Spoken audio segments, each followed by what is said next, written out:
Hi, എല്ലാ ഉദ്യോഗാർത്ഥികൾക്കും competitive ക്രാക്കറിൻ്റെ general PSC ചാനലിലേക്ക് സ്വാഗതം. അപ്പോൾ തീർച്ചയായിട്ടും നമുക്കറിയാം, ഓരോ വർഷം കൂടുമ്പോഴാണ് നമ്മുടെ CPO, WCPO അല്ലെങ്കിൽ സിവിൽ എക്സൈസ് ഓഫീസർ തുടങ്ങിയ നോട്ടിഫിക്കേഷനുകൾ വരുന്നത്. കഴിഞ്ഞ പ്രാവശ്യത്തെ നോട്ടിഫിക്കേഷനുകൾ ഡിസംബറിൽ വന്നിട്ടുണ്ടായിരുന്നു. അപ്പോൾ ഈ പ്രാവശ്യത്തെ WCPO നോട്ടിഫിക്കേഷൻ നമ്മുടെ ഡിസംബർ പകുതിയോടുകൂടി, ഏകദേശം ഡിസംബർ 15-ാം തീയതിയോടുകൂടി WCPO നോട്ടിഫിക്കേഷൻ എത്തുകയാണ്. അതുപോലെ തന്നെ CPO നോട്ടിഫിക്കേഷൻ നമുക്ക് ഡിസംബർ അവസാനവും പ്രതീക്ഷിക്കാം. അപ്പൊ ഇനി യൂണിഫോം ജോലി ആഗ്രഹിക്കുന്ന ഒരു ഉദ്യോഗാർത്ഥിയെ സംബന്ധിച്ച് വലിയൊരു അവസരമാണ് നമ്മുടെ മുന്നിലുള്ളത്. കാരണം ഇനി യൂണിഫോം ജോലി ആഗ്രഹിക്കുന്ന ഒരു ഉദ്യോഗാർത്ഥിയെ സംബന്ധിച്ച് വലിയൊരു അവസരമാണ് നമ്മുടെ മുന്നിലുള്ളത്. കാരണം CPO notification, WCPO, civil excise officer, അങ്ങനെ നിരവധി നോട്ടിഫിക്കേഷനുകൾ വരാനിരിക്കുകയാണ്. കൃത്യമായിട്ടുള്ള ഒരു പഠന സ്ട്രാറ്റജി ഉണ്ട് എങ്കിൽ എന്ത് ചെയ്യാം, നിങ്ങൾക്ക് വളരെ ക്ലിയർ ആയിട്ട് ഈ പറയുന്ന എക്സാമുകൾക്ക് വളരെ കോൺഫിഡന്റ് ആയിട്ട് എക്സാം അറ്റൻഡ് ചെയ്യാൻ സാധിക്കുമെന്നുള്ളതാണ്. അപ്പൊ നമ്മുടെ CPO WCPയിലേക്ക് പറയുമ്പോൾ CPO എന്ന് പറയുന്നത് ബറ്റാലിയൻ വൈസ് നടക്കുന്ന എക്സാം ആണ്, അല്ലെ? വിവിധ ജില്ലകളെ ഓരോ ബറ്റാലിയനുകളാക്കി തിരിച്ചിട്ടുണ്ട്. പത്രത്തിൽ ഏകദേശം 7 ബറ്റാലിയനുകളായിട്ടാണ് CPO എക്സാം നടക്കുന്നത്. പക്ഷേ WCPO എക്സാമിലേക്ക് വരുമ്പോൾ WCPO എന്ന് പറയുന്നത് ഒരു സ്റ്റേറ്റ് വൈഡ് നടക്കുന്ന എക്സാം ആണ്. ഇപ്പൊ സാധാരണഗതിയിൽ CPOയേക്കാൾ കൂടുതൽ കട്ട് ഓഫ് WCPOയ്ക്ക് വരുന്നുണ്ട്, അല്ല? സ്റ്റേറ്റ് വൈഡ് ആയതുകൊണ്ട് തന്നെ CPOനേക്കാൾ കൂടുതൽ കട്ട് ഓഫ് തീർച്ചയായിട്ടും WCPO എക്സാമിന് കയറും.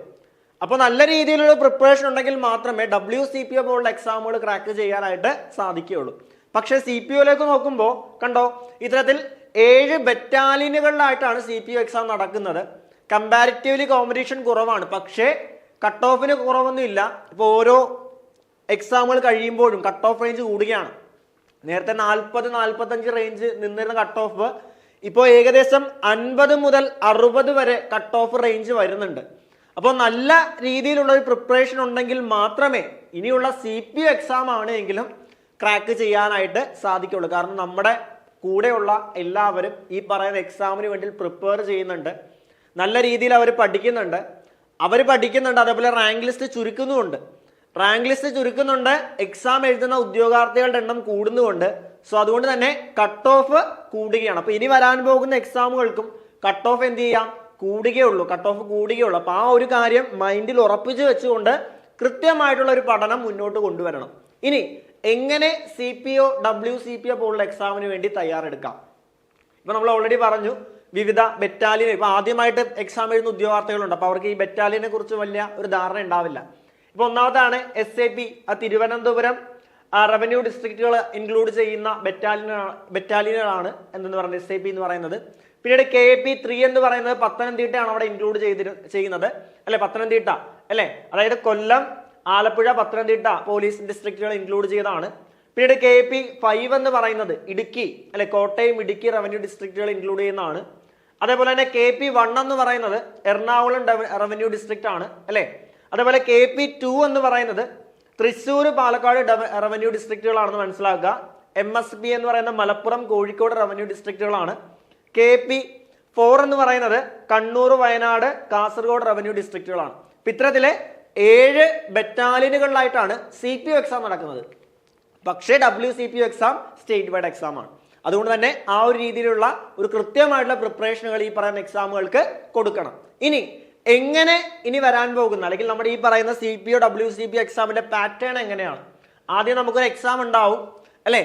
എക്സാമിൽ അവർ ഷോർട്ട് ലിസ്റ്റ് പ്രസിദ്ധീകരിക്കും. ആ ഷോർട്ട് ലിസ്റ്റ് കഴിഞ്ഞ് ആ ഷോർട്ട് ലിസ്റ്റിൽ ഇൻക്ലൂഡ് ചെയ്തവർക്ക് ഫിസിക്കൽ ഉണ്ടാവും. ഫിസിക്കൽ കഴിഞ്ഞ് മെഡിക്കൽ ഉണ്ടാവും. ഏറ്റവും അവസാനമാണ് നമ്മുടെ റാങ്ക് ലിസ്റ്റ് പബ്ലിഷ് ചെയ്യുന്നത്. ആ റാങ്ക് ലിസ്റ്റിനെ അനുസരിച്ചായിരിക്കും നിയമനം നടക്കുന്നത്. ഓക്കെ, ഇനി നമ്മുടെ സിലബസിലേക്ക് കടക്കുകയാണെങ്കിൽ CPO WCPO എക്സാമിന് സിലബസ് കടക്കുകയാണെങ്കിൽ 100 മാർക്കിന്റെ സിലബസ് ആണ്. History 5 mark, Kerala history, world history, Indian history 5 മാർക്കിന് വരുന്നു. ഭൂമിശാസ്ത്രം, ജോഗ്രഫി, ഇതേപോലെ കേരള, ഇന്ത്യൻ, വേൾഡ് ജോഗ്രഫി 5 മാർക്കിന്. എക്കണോമിക്സ് 5 മാർക്കിനാണ്. കോൺസ്റ്റിറ്റ്യൂഷൻ ഇവിടെ 8 മാർക്കിന് നമുക്ക് കോൺസ്റ്റിറ്റ്യൂഷൻ വരുന്നുണ്ട്, അല്ലെ? Comparatively 8 mark constitution. അതേപോലെ തന്നെ കേരള ഗവേണൻസ്, കേരളം ഭരണം, ഭരണ സംവിധാനം 3 മാർക്ക്. അതേപോലെ തന്നെ എന്താണ് നമ്മുടെ ജീവശാസ്ത്രം, ബയോളജി 4, ഫിസിക്സ് 3, കെമിസ്ട്രി 3. അങ്ങനെ സയൻസിൽ നിന്ന് ഏകദേശം 10 മാർക്ക് അവിടെ നിന്ന് സ്കോർ ചെയ്യാം, അല്ലെ? Biology, physics, chemistry. പിന്നീട് കലാകായികം, സംസ്കാരം 4 മാർക്ക് അവിടെ നിന്ന് വരുന്നുണ്ട്. കറണ്ട് അഫേഴ്സ് 10 മാർക്ക്, 10 മാർക്കിന്റെ കറണ്ട് അഫേഴ്സ്, 10 മാർക്കിന്റെ മാത്സ് മെന്റൽ എബിലിറ്റിയും കൂടെ 10 മാർക്ക്, 10 മാർക്കിന് ഇംഗ്ലീഷ്, 10 മാർക്കിന് മലയാളം.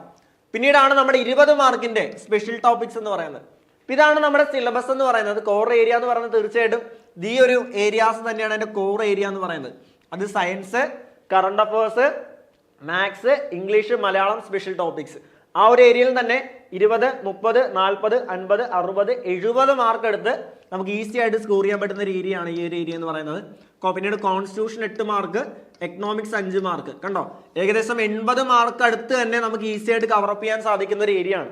അതാണ് അതിന്റെ ഫോക്കസ് ചെയ്യേണ്ട ഏരിയ എന്ന് പറയുന്നത്. പിന്നീട് നമ്മുടെ ഹിസ്റ്ററി, ജോഗ്രഫി അല്ലെങ്കിൽ ആ ഒരു ഏരിയ എന്ന് പറയുന്നത് അത്യാവശ്യം വാസ്റ്റ് ആയിട്ടുള്ള ഒരു ഏരിയ ആണ്. ഈ വാസ്റ്റ് ആയിട്ടുള്ള ഏരിയാസിൽ നിങ്ങളൊരു മോഡറേറ്റ് ലെവലിലും ബാക്കി വരുന്ന ഏരിയാസിനെ അത്യാവശ്യം നല്ല രീതിയിൽ ഇൻഡെപ്തിൽ പഠിച്ചു കഴിഞ്ഞാൽ നിങ്ങൾക്ക് വളരെ ഈസി ആയിട്ട് ക്രാക്ക് ചെയ്യാൻ സാധിക്കുന്ന ഒരു എക്സാം ആണ് CPO WCP എന്ന് പറയുന്നത്. അപ്പൊ അതുകൊണ്ട് തന്നെ കൃത്യമായിട്ടുള്ള ഒരു പഠന സ്ട്രാറ്റജി ഉണ്ടെങ്കിൽ, അത് ഓരോ ദിവസവും കൃത്യമായിട്ടുള്ള സിലബസ് ബേസ് ചെയ്തിട്ടുള്ള ഒരു പഠന സ്ട്രാറ്റജി ഉണ്ടെങ്കിൽ ഇനി വരാൻ പോകുന്ന CPO WCPO എക്സാമുകൾ വളരെ എളുപ്പത്തിൽ നിങ്ങൾക്ക് കൈപ്പിടിയിൽ ഒതുക്കാനായിട്ട് സാധിക്കും. അപ്പൊ നമ്മുടെ സിലബസ് മനസ്സിലാക്കുക. നമ്മളൊരു എക്സാമിന് പ്രിപ്പയർ ചെയ്യുമ്പോൾ ആദ്യം നമ്മൾ സിലബസ് മനസ്സിലാക്കണം. സിലബസ് മനസ്സിലാക്കി ആ സിലബസിനെ ബേസ് ചെയ്ത് കൃത്യമായിട്ട് പഠിക്കുക. അല്ലെങ്കിൽ ആ സിലബസിന്റെ കോർ ഏരിയാസ് ഏതാണെന്ന് മനസ്സിലാക്കി അതിനെ കൃത്യമായിട്ട് അനലൈസ് ചെയ്ത് പഠിക്കുക എന്നുള്ളതാണ്. നമ്മളൊരു വീട് വെക്കുമ്പോൾ ആദ്യം തന്നെ വീട് ഹിസ്റ്ററി കൊണ്ട് വെക്കുകയാണോ ചെയ്യുന്നത്? അല്ല, നമ്മളൊരു പ്ലാൻ സെറ്റ് ആക്കും അല്ലെ. ആ വീടിന്റെ സ്ഥലം നമ്മൾ സെറ്റ് ആക്കുന്നു, പ്ലാൻ വരയ്ക്കുന്നു, പ്ലാനിനെ ബേസ് ചെയ്ത് നമ്മൾ ആ കട്ടകൾ കെട്ടി വീട് നിർമ്മിക്കുകയാണ് ചെയ്യുന്നത് അല്ലെ. അപ്പൊ ആ വീട് നിർമ്മിക്കുന്നതിന് മുന്നോടിയായിട്ട് ഒരുപാട് സ്റ്റേജുകളുണ്ട്. അതേപോലെ തന്നെ നിങ്ങൾ പഠിക്കുന്നതിന് മുമ്പായിട്ട് നിങ്ങൾ സിലബസ് മനസ്സിലാക്കുക, കോർ ഏരിയാസ് മനസ്സിലാക്കുക, PYQs മനസ്സിലാക്കുക. ഇത്രയും കാര്യങ്ങളെ ബേസ് ചെയ്ത് വേണം നിങ്ങൾ എന്ത് ചെയ്യാനായിട്ട് തുടങ്ങേണ്ടത്? പഠിക്കാനായിട്ട് തുടങ്ങേണ്ടത്. എങ്കിലേ നിങ്ങൾ പഠിക്കുന്ന കാര്യങ്ങൾ കൊണ്ടൊരു ഗുണം നിങ്ങൾക്ക് ലഭിക്കുകയുള്ളൂ. ഓക്കെ, ഇതാണ് നമ്മുടെ സിലബസ് മനസ്സിലാക്കി കൃത്യമായിട്ട് പഠിക്കുക. ഇപ്പോൾ ഓൾറെഡി നമ്മുടെ സ്പെഷ്യൽ ടോപ്പിക്സിന് 20 മാർക്കാണ്. ഇപ്പൊ കഴിഞ്ഞ പ്രാവശ്യം നമ്മുടെ സ്പെഷ്യൽ ടോപ്പിക്സ് മാറിയിട്ടുണ്ടായിരുന്നു അല്ലെ. നമ്മുടെ ഇപ്പോൾ എക്കണോമിക്സ്, അതേപോലെ കോൺസ്റ്റിറ്റ്യൂഷൻ, ഈ എക്കണോമിക്സും കോൺസ്റ്റിറ്റ്യൂഷനും ഒക്കെ നമുക്ക് ഈസി ആയിട്ട് കവറപ്പ് ചെയ്യാൻ പറ്റിയ ഏരിയ ആണ്. എൻ്റെ എക്കണോമിക്സിൽ 5 മാർക്കും കോൺസ്റ്റിറ്റ്യൂഷൻ 8 മാർക്കും വളരെ ഈസി ആയിട്ട് കവറപ്പ് ചെയ്യാൻ പറ്റിയ ഏരിയ ആണ് അല്ലേ. അതേപോലെ നോക്കുവാണെങ്കിൽ നമ്മുടെ സ്പെഷ്യൽ ടോപ്പിക്സിന് 20 മാർക്ക്. കഴിഞ്ഞ പ്രാവശ്യം മുതൽ പുതിയ ഭാരതീയ ന്യായ സംഹിത 2023 നിലവിൽ വന്നിരുന്നു. അപ്പൊ കഴിഞ്ഞ പ്രാവശ്യം വളരെ ബേസിക് ആയിട്ടുള്ള സ്പെഷ്യൽ ടോപ്പിക്സ് എന്നുള്ള ചോദ്യങ്ങളാണ് ചോദിച്ചിരുന്നത്. ഓൾറെഡി മാറ്റം വന്നതുകൊണ്ട് തന്നെ വളരെ ബേസിക് ആയിട്ടുള്ള ചോദ്യങ്ങളാണ് കഴിഞ്ഞ പ്രാവശ്യം ചോദിച്ചത്. പക്ഷേ ഇനി വരാൻ പോകുന്ന എക്സാമുകളിൽ കുറച്ച് ഇൻഡെപ്ത് ആയിട്ട് തന്നെ ചോദ്യങ്ങൾ വരാം. അപ്പൊ അതുകൊണ്ട് ആ ഒരു രീതിയിലുള്ള പഠനം വേണം സ്പെഷ്യൽ ടോപ്പിക്സിന്. അതുകൊണ്ടോ ഭാരതീയ ന്യായ സംഹിത 2023 അല്ലെ, അത് 4 മാർക്ക് വരുന്നുണ്ട്. പിന്നീട് വരുന്നത് എന്താണ്? ഭാരതീയ നാഗരിക് സുരക്ഷാ സംഹിത 2023 3 മാർക്ക് അവിടെ നിന്നാണ് വരുന്നത്. പിന്നീട് എന്താണ്? ഭാരതീയ സാക്ഷ്യ അധിനിയം 2023 2 മാർക്ക് അവിടെ നിന്നാണ് വരുന്നത്. പിന്നീട് നമ്മുടെ ബാക്കി വരുന്ന എക്സ്ട്രാ ടോപ്പിക്കുകളായിട്ടുള്ള പോക്സോ അല്ലെ, അതേപോലെ എന്താണ് നമ്മുടെ IT ആക്ട്, അങ്ങനെയുള്ള എക്സ്ട്രാ ടോപ്പിക്കുകളും കൂടി ഇൻക്ലൂഡ് ചെയ്ത് എക്സ്ട്രാ ടോപ്പിക്കുകളൂടെ ഇൻക്ലൂഡ് ചെയ്ത് ടോട്ടല് 20 മാർക്കാണ് നമ്മുടെ സ്പെഷ്യൽ ടോപ്പിക്സ് വരുന്നത്. അപ്പോൾ കൃത്യമായിട്ടുള്ള ഇനി മുതലുള്ള സമയം കൃത്യമായിട്ട് ഫോക്കസ് ചെയ്യുവാണെങ്കിൽ എന്ത് ചെയ്യാം, അടുത്ത വർഷം നല്ലൊരു യൂണിഫോം ജോലിയിൽ നിങ്ങൾക്ക് പ്രവേശിക്കാനായിട്ട് സാധിക്കുമെന്നുള്ളതാണ് മനസ്സിലാക്കുക. ഓക്കെ, അപ്പൊ നമ്മുടെ ഈ പറയുന്ന CPO WCP എക്സാമുകൾ ഇനി കൃത്യമായിട്ട് പഠിക്കണം എന്ന് ആഗ്രഹിക്കുന്ന ഉദ്യോഗാർത്ഥികളാണെങ്കിൽ ഡെയിലി പഠിക്കേണ്ട ടോപ്പിക്കുകൾ തന്ന് അല്ലെ, കൃത്യമായിട്ടുള്ള ഗൈഡൻസോട് കൂടി ലൈവ് സെക്ഷനുകൾ അറ്റൻഡ് ചെയ്ത് വീക്കിലി എക്സാമുകൾ അറ്റൻഡ് ചെയ്ത് കൃത്യമായിട്ട് പഠിക്കാൻ ആഗ്രഹിക്കുന്ന ഉദ്യോഗാർത്ഥികളാണ് നിങ്ങളെങ്കിൽ നിങ്ങൾക്ക് വേണ്ടിയിട്ടുള്ളതാണ് നമ്മുടെ ഏറ്റവും പുതിയ CPO WCPO ബാച്ച് നമ്മൾ സ്റ്റാർട്ട് ചെയ്യുന്നുണ്ട് അല്ലെ. കൃത്യമായിട്ടുള്ള സ്റ്റഡി പാറ്റേൺ, കൃത്യമായിട്ടുള്ള സ്റ്റഡി ടൈം ടേബിളുകൾ, വീക്കിലി എക്സാമുകൾ, ലൈവ് സെക്ഷനുകൾ, റെക്കോർഡഡ് ക്ലാസ്സുകൾ അല്ലെ, PYQ എക്സാമുകൾ തുടങ്ങിയവയാണ് നമ്മുടെ സവിശേഷത എന്ന് പറയുന്നത്. അപ്പോൾ കൃത്യമായിട്ട് ടൈം ടേബിൾ ബേസ് ചെയ്ത് പഠിക്കാൻ ആഗ്രഹിക്കുന്ന ഒരു ഉദ്യോഗാർത്ഥിയാണ് എങ്കിൽ നിങ്ങൾക്ക് വേണ്ടിയിട്ടുള്ളതാണ് ഞങ്ങളുടെ ഏറ്റവും പുതിയൊരു ബാച്ച്. ഈ ഒരു ബാച്ചിനെ കുറിച്ച് കൂടുതൽ അറിയാനും ഈ ബാച്ചിലേക്ക് ജോയിൻ ചെയ്യാനുമായിട്ട് എന്ത് ചെയ്യുക, താഴെ കാണുന്ന നമ്പറിൽ ഞങ്ങളെ കണക്ട് ചെയ്യുക. മറ്റൊരു വീഡിയോവുമായിട്ട് അല്ലെ, നമ്മുടെ കഴിഞ്ഞ പ്രാവശ്യത്തെ CPO WCPയുടെ നിയമന നില, വേക്കൻസി തുടങ്ങിയ കാര്യങ്ങളെല്ലാമായിട്ട് മറ്റൊരു വീഡിയോ വേണം നമുക്ക് വീണ്ടും കാണാം. Thank you so much.